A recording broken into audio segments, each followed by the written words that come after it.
Général sur ces changements, Philippe. Ouais, Wilmots a tranché, donc c'est tout à son honneur. Il y a des choses qui n'ont pas marché face à l'Italie et espérons qu'aujourd'hui on va voir autre chose. Voilà, vous étiez notamment favorable au fait de maintenir Lukaku, vous m'avez dit. Pourquoi? Effectivement, parce que bon, comme on l'a dit en plateau, ça va arriver de passer à côté. Donc je pense que motivation du bon vouloir, ce sera présent, mais il va falloir bouger ces Irlandais qui n'ont strictement peur de personne. Et c'est parti donc avec 7 joueurs sur les 11 Belges qui évoluent dans le championnat d'Angleterre. Et avant, dès qu'il y a une balle qui est moins populaire que son T2, lui, Roy Keane, Lasty, avant de rentrer au vestiaire, peut-être pour se mettre en confiance. Il est bien rentré dans son match, De Bruyne. Et c'est bien donné. Oh, la bonne déviation de la tête. C'est Toby Alderweireld qui a fait ça, je crois. Si j'ai bien vu. Oui, je crois bien, oui, Rodrigo. Là, on le voit, c'est parfaitement donné. Il y a une coupure de trajectoire d'Alderweireld. Malheureusement, personne n'a la réaction de cette déviation. Le public belge applaudit, encourage son équipe. Kevin De Bruyne, avec un ballon qui rentre bien. Oh, personne n'a pu couper cette trajectoire, mais c'était un très bon coup franc de Kevin De Bruyne. Bien mieux dans son match. Ouais, mais quelle différence par rapport au match face à l'Italie. Hein. Le coup de coin précédent avait été superbement donné. Ici, c'est pareil. Il suffit juste une déviation de Bruyne et Hazard. De Bruyne qu'on retrouve à droite. Avec un très bon ballon vers Lukaku, ça peut être goal Hazard. Oui, non, j'y croyais, moi. Ah, franchement, au moment où il a frappé, j'ai cru que ça allait être cadré. Il a mis tout son cœur là dans cette frappe, Philippe. Oui, effectivement, c'était de nouveau un excellent centre de Kevin De Bruyne. Ce genre de ballon, et là, Lukaku, ça c'est bien fait. Hazard, De Bruyne, avec le sprint de Vertonghen de l'autre côté, le tir de De Bruyne. Premier tir cadré de Kevin. Pas assez puissant là de la part de De Bruyne. Arrêt relativement facile pour Randolph. Alors De Bruyne. Allez, Vertonghen, le petit lob. Bonne idée. Il manque pas grand-chose. Hein. Ce que je retiendrai sur toute cette première période, c'est les phases arrêtées avec un tout grand De Bruyne. On le voit, c'est une trajectoire rentrante, toujours très difficile à défendre.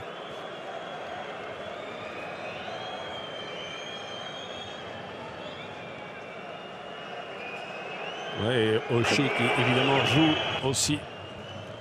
Qui balance justement, qui fait la passe dans la course de Bruyne, qui se retrouve lui aussi avec énormément d'espace. Et quand c'est comme ça va extrêmement vite.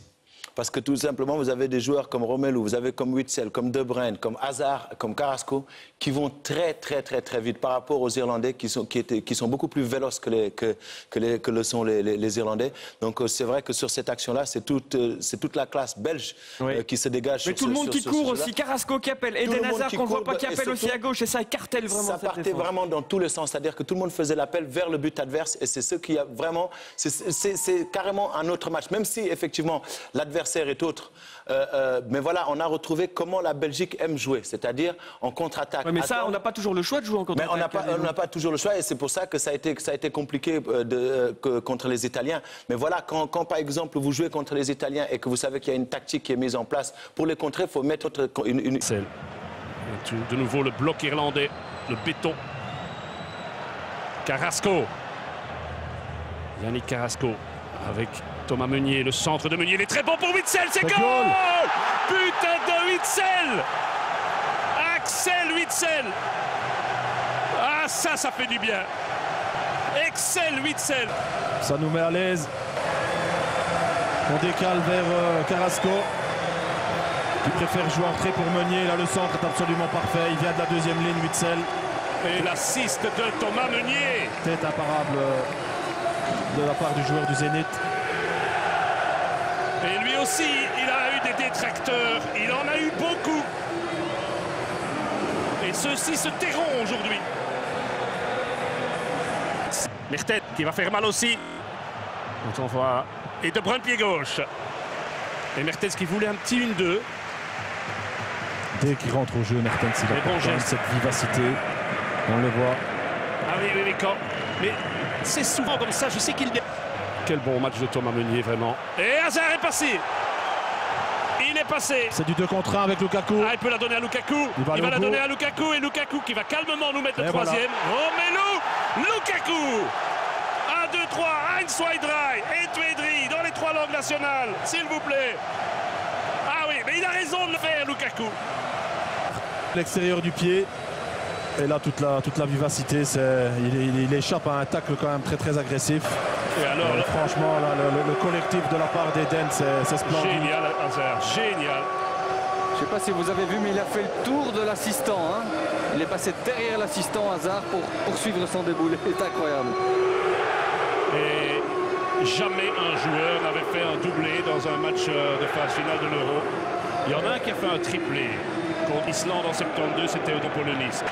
Il a quand même... le 3e est beau, mais c'est ce premier, il fallait la mettre au fond. C'est le but qui nous délivre véritablement. 2 buts du pied gauche, un à l'extérieur et un dans les 16 mètres. C'est ce qu'on demande. C'est ce qu'on demande à un attaquant, être efficace, et il l'a été aujourd'hui. Bravo à Romelu qui tombe dans les bras de son coach. Il ne faut pas non plus surestimer. Voici. Brady, un ballon qui n'inquiète pas du tout Thibaut Courtois. Qui n'aura pas eu un seul arrêt à effectuer. Non. Mais je parlais avec le très sous-estimé Erwin Lemmens qui fait un travail fantastique avec les gardiens, avec Mignolet, avec un dernier centre. Et je me disais qu'en dernière seconde, les Irlandais auraient peut-être une occasion franche. Eh bien non. Les Irlandais qui ont mis tout leur cœur. Mais c'était insuffisant aujourd'hui. Pas assez de qualité au niveau collectif et individuel pour créer le moindre problème. Mais on ne va pas bouder notre plaisir. 3-0. Le boulot a été fait. Est-ce le début d'un voyage enchanté? On ne va pas aller jusque-là maintenant. Non, voyons les choses à court terme. En tout cas, bravo les Diables, bravo. Vous avez rempli votre contrat. Vous nous avez apporté un peu de félicité, beaucoup d'émotions. La Belgique bat donc l'Irlande sur un score de 3-0, ce qui dans un grand tournoi n'est plus arrivé depuis très longtemps, un tel score. Belgique 3, Irlande 0. Merci Philippe. Et je vous laisse en studio avec Benjamin pour toutes les analyses. À bientôt et vive la Belgique.